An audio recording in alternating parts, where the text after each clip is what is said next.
नमस्कार, मैं हूं आपके साथ मयंक। देखिए, पिछले 48 घंटे में दो बड़े नेताओं की तरफ से दो बड़ी चेतावनियां आई हैं।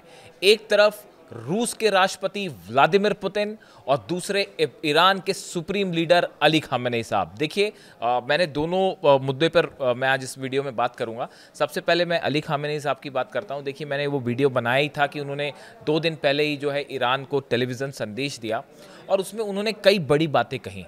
और इसके ठीक अगले दिन यानी 24 घंटे के बाद व्लादिमीर पुतिन ने रिपोर्टर्स से बात की किर्गिस्तान के बिश्केक में, और उन्होंने बड़ी सारी ऐसे बातें क्लियर की हैं जिससे रूस की आने वाले दिनों में क्या रिस्पांस होगा अमेरिका को लेकर, मिडिल ईस्ट को लेकर, वो पॉलिसी साफ हुई। और बहुत हद तक अली खामेनेई साहब ने जो बातें कही वो जिस ग्राउंड पर देखी जा रही हैं, कमोबेश उसी ग्राउंड पर व्लादिमीर पुतिन पर भी बात करते दिखाई दिए हैं। और इन दोनों की स्पीच से, जो कि पिछले 48 घंटे के अंदर दी गई है, इन दोनों की स्पीच से अमेरिका और इजराइल दोनों एक प्रकार से सन्न हैं। देखिए, हम आपको एक एक करके बात करते हैं।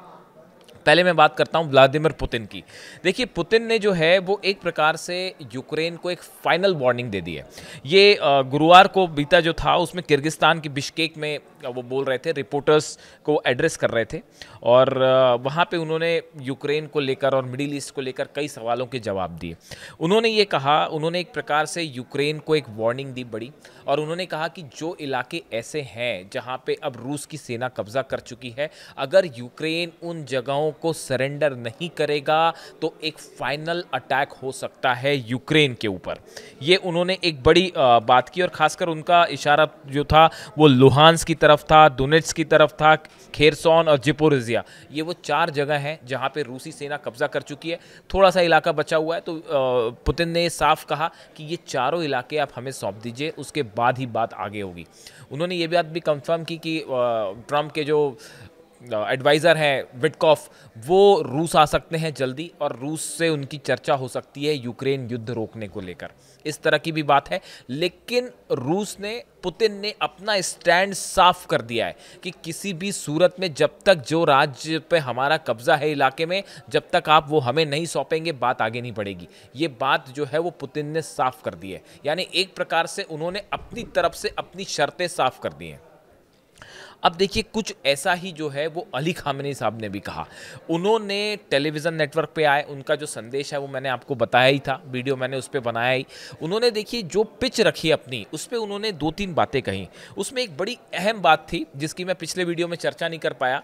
उन्होंने ये बात कही कि आने वाले कई सालों तक ईरान का इजराइल के खिलाफ संघर्ष जारी रहेगा। यानी जो इस तरह की खबरें आ रही हैं कि ईरान में सत्ता पलट की कोशिश हो रही है, खामेनेई साहब को हटाने की कोशिश हो रही है, ईरान पर हमले की कोशिश हो रही है, उन्होंने कहा चाहे आपको जो करना है करिए, ईरान इजराइल के खिलाफ हमेशा से संघर्ष करता रहा है और आवाज उठाता रहा है, और यह आंदोलन हमेशा जारी रहेगा। किसी सूरत में ईरान पीछे नहीं हटेगा। यह एक बड़ा संदेश था आने वाले लंबे वक्त के लिए। वो एक प्रकार से ये कहना चाह रहे थे कि चाहे जितने देश मिलकर जो साजिश कर लें, लेकिन जहां जहां अत्याचार होगा, जहां जहां आक्रमण होगा, जहां जहां सच को दबाने की कोशिश होगी, उसके खिलाफ ईरान हमेशा खड़ा रहेगा। इस तरह का संदेश अली खामेनेई साहब ने किया। उन्होंने एक बड़ी बात यह भी क्लियर करी कि अमेरिका के साथ किसी तरह की कोई बात नहीं हो रही है न्यूक्लियर डील को लेकर, ना ही हमने कोई संदेश भेजा। जैसी खबरें आ रही थी कि भाई सऊदी के क्राउन प्रिंस की तरफ से जो है उनके जरिए जो है ईरान के राष्ट्रपति ने कोई संदेश भेजा, अली खामेनेई साहब ने उसको सिरे से नकार दिया। उन्होंने कहा अमेरिका इस लायक ही नहीं है कि हम उसके साथ किसी भी मुद्दे पर बात करें। इस तरह की बात उन्होंने कही। उन्होंने ये भी कहा, नेतन्याहू के लिए उन्होंने संदेश दिया कि आज दुनिया में अगर किसी एक शख्सियत से सबसे ज़्यादा नफरत की जाती है तो वो है बेंजामिन नेतन्याहू। देखिए, ये बातें मैं फिर से इसलिए दोहरा रहा हूँ, ये मैंने पिछले वीडियो में भी बनाई थी। ये बातें मैंने इसलिए दोहराई, और देखिए उन्होंने इसके साथ ही उन्होंने ये बात भी कही कि जो ईरान का परमाणु कार्यक्रम को ख़त्म करने के दावे होते हैं कि ख़त्म कर दिया गया, ऐसा बिल्कुल नहीं है। ईरान यूरेनियम एनरिचमेंट करता रहेगा, अपनी सॉवरेंटी यानी अपनी स्वतंत्रता के लिए हमेशा जंग करने को तैयार है ईरान, और ईरान को दबाया नहीं जा सकता। उन्होंने ये भी कहा कि अमेरिका ने तमाम मदद की, इसराइल की तमाम हथियार दिए, लेकिन उसके बाद भी ईरान को नहीं हरा पाए। हराना तो छोड़िए, ईरान भारी पड़ गया सबके ऊपर। देखिए, ये बड़ा एग्रेसिव है। ये बातें मैंने फिर से क्यों दोहराई, जो वॉर एक्सपर्ट्स हैं या जो इंटरनेशनल रिलेशंस के जानकार हैं, वो इन दोनों स्पीच को जो पुतिन ने दी है, पुतिन ने जो रिपोर्टर्स से बात की बिश्केक में, और जो अली खामेनी साहब ने ईरान के टेलीविज़न चैनल पे टेलीवाइज जो उनका मैसेज था, ये इन दोनों मैसेज की पिच बिल्कुल एक जैसी है, इन दोनों का नेचर बिल्कुल एक जैसा है। और दोनों ही बात देखिए, समानताएं देखिए। पुतिन ने कहा, पुतिन का संदेश बड़ा साफ था कि अब युद्ध रुकेगा, वो आपकी कंडीशन पे नहीं रुकेगा, वो रूस की सीमा पे, रूस की कंडीशंस पे रुकेगा। यूक्रेन युद्ध की अगर बात की जाए, जब रूस को मंजूर होगा तभी युद्ध रुकेगा, ना कि अमेरिका और यूक्रेन की शर्त पर। अब यही बात अली खामेनी साहब भी कह रहे हैं कि अगर आप सोचते हैं कि आपकी शर्तों पर हम न्यूक्लियर डील कर लेंगे, उसको भूल जाइए। अब ईरान की शर्तों पर न्यूक्लियर डील होगी, अगर होगी तो, वरना हम बात करने को तैयार ही नहीं है। पहली बात, समानताएं देखिए आप। दूसरा, पुतिन ने बड़ा एग्रेसिव अप्रोच ले रखा है पिछले कुछ महीने के अंदर से।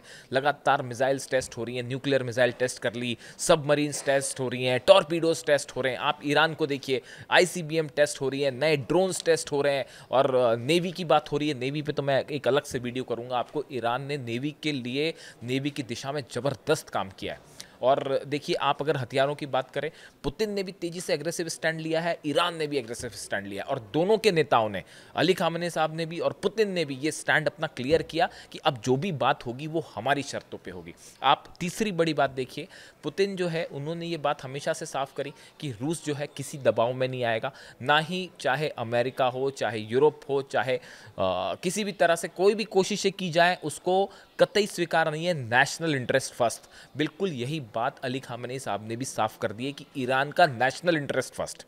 यूरेनियम एनरिचमेंट अगर ईरान को फ़ायदा हो रहा है तो हम करेंगे, परमाणु एनर्जी अगर ईरान को फ़ायदा हो रहा है तो हम बनाएंगे, हमारा न्यूक्लियर मिसाइल डिफेंस सिस्टम देश की सुरक्षा के लिए है, वो जारी रहेगा। यानी एक ऐसा स्टैंड लिया रूस ने भी और ईरान ने भी, जो ये कह रहा है कि हम किसी भी इंटरनेशनल प्रेशर में नहीं आएंगे, अमेरिका के प्रेशर में नहीं आएंगे, यूरोप के प्रेशर में नहीं आएंगे, जो देश के लिए सबसे सही होगा वही कदम उठाया जाएगा। ये बात रूस और ईरान दोनों के मैसेजेस में, जो कि पुतिन दे रहे हैं और अली खामेनी दे रहे हैं, इसमें साफ है। दोनों ने ही ये बात कही कि बात तब आगे बढ़ेगी, उधर पुतिन कह रहे हैं कि जब आप 4 राज्यों को हमको देंगे तभी हम बात आगे बढ़ाएंगे। यही बात, इसी तरह की बात ईरान की तरफ से भी कही जा रही है कि अमेरिका अगर बात करना चाहता है तो वो हमारी शर्तों को पहले माने, हम तब बात करेंगे। और इजराइल के लिए उन्होंने ये साफ कर दिया है कि इजराइल के साथ तो हमेशा संघर्ष जारी रहेगा, किसी तरह का कोई समझौता नहीं हो सकता। यानी आप देखिए, दोनों जो एक्सपर्ट्स हैं वो ये बताते हैं, जब इन दोनों स्पीच को कंपेयर किया जा रहा है, दोनों की बातों को कंपेयर किया जा रहा है, तो पूरे मिडिल ईस्ट में और यूरोप को लेकर पुतिन का क्या अप्रोच होगा और अली खामेनी साहब का क्या अप्रोच है, अली खामेनी साहब यानी ईरान का क्या अप्रोच होगा, इन दोनों में बड़ी समानता है। और ऐसा लगता है कि एक बड़ा विचार विमर्श के बाद दोनों देशों के, रूस और ईरान के बीच में, ऐसा लगता है कि एक बड़ी स्ट्रैटेजी तैयार हुई है कि कैसे अमेरिका को काउंटर किया जाए, कैसे इजराइल को काउंटर किया जाए, कौन से हथियारों का आपस में इंपोर्ट एक्सपोर्ट करना है, कौन से ऑयल जो है किस तरह से जो प्रतिबंध लगे हैं ऑयल को, उससे कैसे निपटना है, जो टैरिफ को लेकर अलग अलग प्रतिबंध लगे हैं उससे कैसे निपटना है, यूरोप ने जो स्नैपबैक सैंक्शंस लगाए हैं उसको लेकर क्या अप्रोच होनी चाहिए। तो ये देखिए, ये हाल ही में हमने देखा था कि ईरान के कई डेलीगेट्स जो हैं वो रूस जा चुके हैं, चाहे विदेश मंत्री हो, चाहे राष्ट्रपति हो,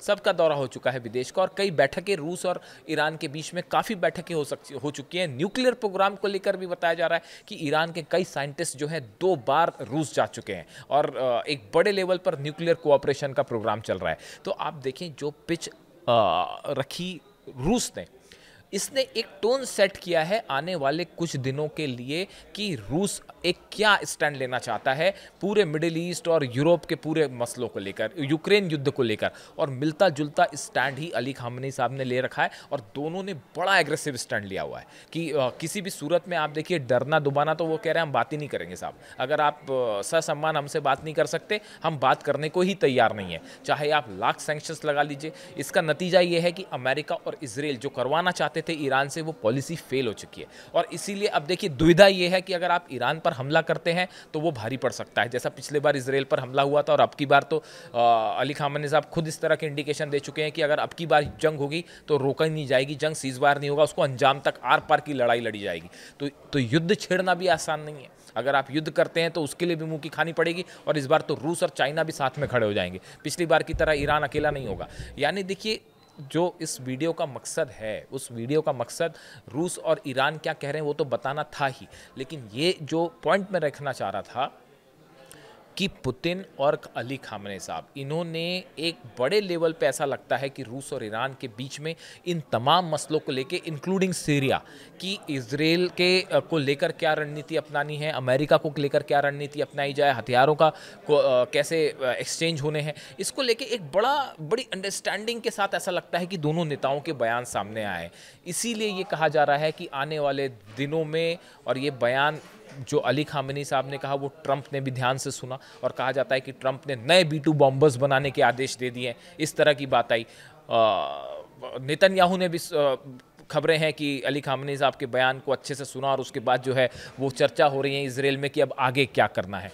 यानी पुतिन और खामेनी की जोड़ी जो है ये भारी पड़ती दिख रही है इसराइल और अमेरिका पे, और आने वाले दिनों में इसकी तोड़ निकालना या फिर न्यूक्लियर डील पर बात आगे बढ़ाना, ये अमेरिका और इसराइल दोनों के लिए एक बड़ी चुनौती साबित होने वाला है। अब इसका क्या हल निकलेगा, इसको लेकर अमेरिका क्या करेगा, इसराइल क्या करेगा, ये बड़ी देखने वाली बात होगी। इसके बारे में आपकी क्या राय है? आप भी अपनी राय रखिए कि मिडिल ईस्ट में जो पूरा सिचुएशन बन रही है, इसको लेकर आप क्या सोचते हैं? क्या मामला जंग की तरफ जाएगा, या किसी तरह की न्यूक्लियर डील होगी, या अब अगला कदम क्या हो सकता है मिडिल ईस्ट में?